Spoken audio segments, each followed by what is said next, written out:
E aí galera, tô aqui para ensinar para vocês como faz uma porta automática. Você pega qualquer coisa de você fazer, sobe assim, 1, 3, aí vai lá, 1, 2, 3, fecha aqui, vem aqui, aí fecha, 3,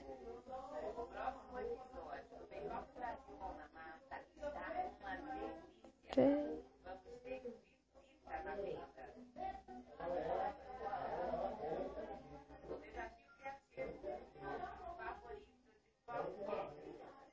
aí vem aqui, faz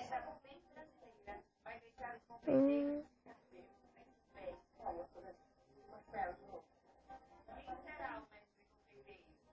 aqui, faz a forma da porta, né?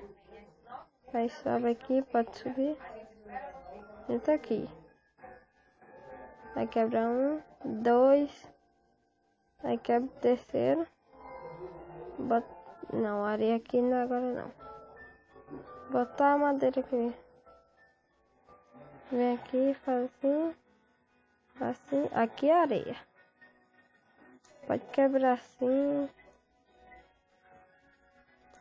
ao lado da, por cima assim, que é pro cacto ficar. Aí vai lá, quebra aqui, ó. 1, 2, aí vai lá, quebra até o final da porta assim. Aí pega o cacto e planta aqui, bota uma placa em cima, aí vai puxando as placas.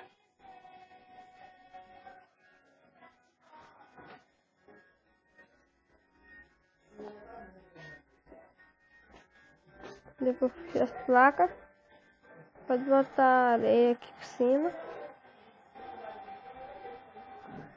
bota assim. Aí aqui tá pronto a melhor parte, maior parte. Aí você pega, pode pegar madeira ou qualquer coisa que você preferir, bota assim, só para fazer detalhe. Aí, olha só, coloca areia aqui, que a porta abre.